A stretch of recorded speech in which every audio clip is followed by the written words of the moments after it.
A ver, analicemos esto un poco, porque durante mucho tiempo la cultura popular ha posicionado esta idea de que moverse, hacer ejercicio o cualquier esfuerzo físico tiene un objetivo primordial. Sí, el estético. Exacto. Modificar cómo se ve un cuerpo frente al espejo. Perder peso, ganar músculo, ese tipo de cosas. Ajá, lo que todos escuchamos siempre. Pero al revisar las fuentes de hoy para esta inversión profunda, surge un planteamiento diferente. ¿Qué pasaría si la verdadera transformación, digamos, la más profunda, no estuviera ocurriendo en los músculos, sino en la arquitectura misma del cerebro? Es un cambio de paradigma total. Totalmente.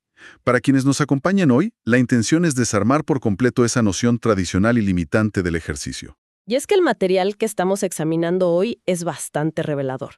Curiosamente, es una presentación estructurada que fue diseñada originalmente para estudiantes de 9º grado. Sí, de secundaria. Así es. Se titula La importancia del ejercicio físico para fortalecer la autoestima y la salud mental. Y aunque la audiencia original sea adolescente, este documento destila principios de neurobiología que una gran parte de la población adulta parece haber olvidado. O que tal vez nunca llegó a internalizar realmente. Exactamente. Nuestra misión en este análisis profundo es desmentir esa idea de que el ejercicio es solo para verse bien físicamente. Queremos demostrar, basándonos en esta ciencia y en los ejemplos de la fuente, que es una de las herramientas más poderosas para la salud emocional. Esa es precisamente la razón por la que vale la pena analizar estos datos. A veces, las explicaciones que están diseñadas para ser claras y directas, como para estudiantes de 9º grado, terminan revelando verdades fundamentales que luego los adultos complicamos con mucha jerga técnica. Sí, nos enredamos solos. Literal. El material va directo al grano, redefiniendo un concepto clave desde el inicio. Habla de la autoestima y la define de manera concisa, y cito, como la valoración positiva que tenemos de nosotros mismos. Una definición muy precisa. A partir de ahí, la presentación establece una relación directa donde la actividad física mejora ese autoconcepto. Las personas activas tienden a sentirse más seguras para enfrentar cualquier reto de la vida. Pero, surge una duda al leer esto. A ver, ¿cuál? ¿Cómo es que el simple acto de moverse altera la percepción psicológica que un individuo tiene sobre sí mismo? O sea, el puente entre mover un brazo y sentirse mejor con uno mismo. Claro, parece magia, pero la respuesta está en la intersección entre la biología y la psicología. No es un cambio de actitud espontáneo o echarle ganas. Nace de un proceso fisiológico muy concreto. Cuando el cuerpo entra en movimiento continuo, comienza a funcionar como un laboratorio químico interno. Un cóctel químico, prácticamente. Exacto. Se altera el equilibrio de ciertos neurotransmisores clave.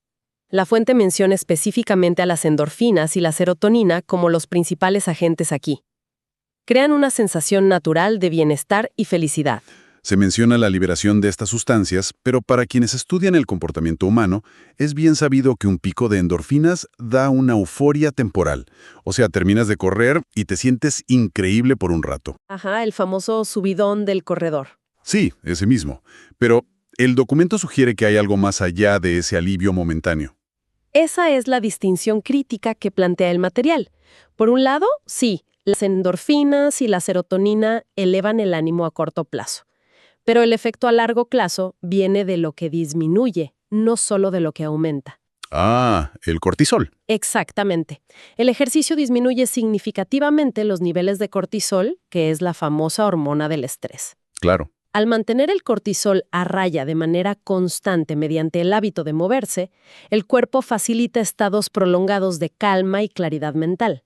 Digamos que el ejercicio promueve un entorno interno donde la ansiedad tiene mucho menos espacio biológico para prosperar. Y aquí es donde se pone muy interesante. Porque revisando las notas, el material no se detiene en las sustancias químicas fluctuando de arriba abajo.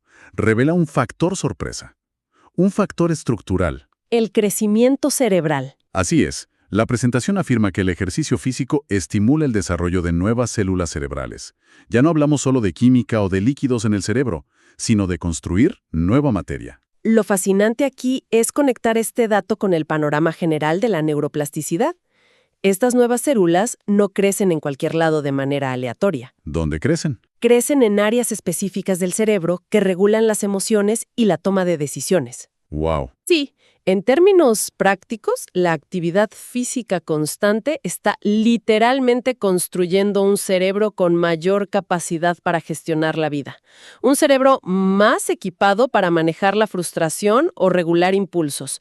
No es solo sentirse mejor, es tener una máquina más capaz. O sea, el movimiento constante fortalece la infraestructura misma que utilizamos todos los días.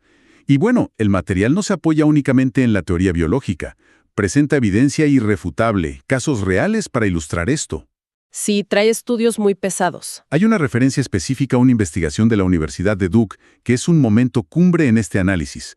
Resulta que encontraron que el ejercicio físico resultó igual de efectivo que los medicamentos antidepresivos para tratar la depresión clínica. Ese es un hallazgo que invita a hacer una pausa y procesarlo. Totalmente, que una intervención tan accesible pueda medirse frente a tratamientos clínicos y mostrar una eficacia comparable. Y aquí es muy importante desmenuzar las implicaciones sin tomar posturas médicas.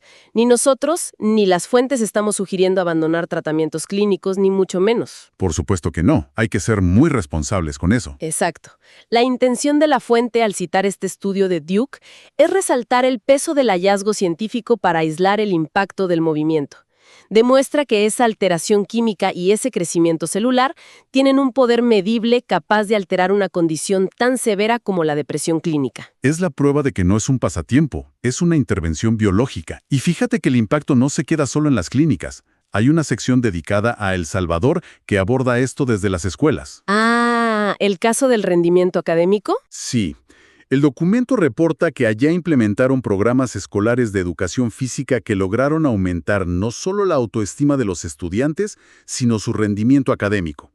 Y es curioso porque a menudo la clase de educación física se ve como, no sé, la hora de sudar antes de volver a las materias importantes. Como un recreo glorificado. Exacto, pero los datos muestran lo contrario. Y si conectamos los puntos con lo que vimos en la primera parte, la lógica es impecable. Un estudiante sometido a estrés constante tiene el cortisol por las nubes. Y eso bloquea el aprendizaje. Totalmente. Afecta a las áreas de la memoria. Al introducir la educación física regular, se reduce ese estrés. Un cerebro con menos estrés y encima en crecimiento por las nuevas células, lógicamente va a rendir mucho mejor en matemáticas o en historia. Actúa como un catalizador del aprendizaje. Lo que nos lleva a una pregunta súper común. Uno asume que para ver estos cambios se necesitan horas y horas en un gimnasio sudando mares. El típico mito del atleta de alto rendimiento. Sí, pero en el material hay un dato en formato de ¿sabías qué? Y dice que solo 30 minutos diarios de ejercicio moderado producen cambios positivos en el estado de ánimo en menos de 2 semanas. Esos 30 minutos son la clave de todo. Desmitifica por completo la barrera de entrada. La fuente menciona actividades como salir a caminar o hacer yoga. No hay que llegar a la fatiga extrema. ¿Solo caminar? Sí, caminar a buen ritmo. Aportan una estabilidad emocional inmensa en los jóvenes y en cualquier persona. Lo que el cerebro necesita para regular el ánimo es la consistencia de ese movimiento moderado, no destruirse un día y descansar 6. Constancia sobre intensidad. Y hasta ahora nos hemos enfocado mucho en lo individual, en la biología interna. Pero hay un cambio de tono en la presentación hacia el bienestar social. De hecho, me llamaron mucho la atención las imágenes que usan en las diapositivas. Las fotos de los grupos deportivos. Ajá. Se describen grupos de amigos chocando los 5 en un parque, jóvenes jugando fútbol y sonriendo. Es muy claro que conectan el movimiento con una resiliencia colectiva. Ese es el antídoto contra la soledad. Cuando se practican deportes en equipo, se trabajan habilidades sociales críticas al mismo tiempo que el físico. El documento resalta cómo esto fortalece la comunicación y la empatía. Porque tienes que leer al otro, ¿no? Exactamente. La actividad física compartida reduce esa soledad y el aislamiento emocional que es tan común hoy en día. Fomenta un sentido de pertenencia real. Pertenecer a un equipo, a un grupo de corredores o a una clase de yoga te ancla a una comunidad. Y el texto habla de cómo estos grupos crean una red de apoyo para superar la adversidad. Lo llaman resiliencia emocional. Si alguien falla un gol o se tropieza corriendo, el grupo está ahí para levantarlo. Y esa práctica en el deporte se traduce a la vida. Es un ensayo controlado para las caídas de la vida real. Qué gran forma de verlo. Ahora, pasando de la teoría a la práctica, porque todo esto suena muy bien, Pero la fuente termina con pequeños pasos. Rompe un mito gigante desde el inicio. Dice, literalmente, no se necesita un gimnasio para empezar. Una regla de oro de la presentación. Sí, eliminar el gimnasio como requisito le devuelve el control a la persona. Y para esto, detallan un plan súper sencillo de 4 pasos. El primero es, elige una actividad. Que es vital porque habla de autonomía. Elegir algo que a uno genuinamente le guste hacer, ya sea bailar en la sala o pasear al perro. El segundo es, fija metas, pequeñas y alcanzables, para generar esa dopamina diaria. El tercer paso me encanta como lo llaman. Mueve tu día, o bueno, mover el día cotidiano. Integrar el movimiento en lo que ya haces. Exacto. En los apuntes hay un calendario dibujado a mano, muy visual. Muestra, por ejemplo, correr 30 minutos una mañana y otro día hacer yoga en la tarde. Es una inversión diaria. Me gusta mucho esa frase de la fuente. Dice que cada día que uno se mueve es un día que se invierte en el bienestar físico, mental y emocional. Ese calendario dibujado a mano ilustra perfecto que los cambios diarios pequeños son los que generan las transformaciones a largo plazo.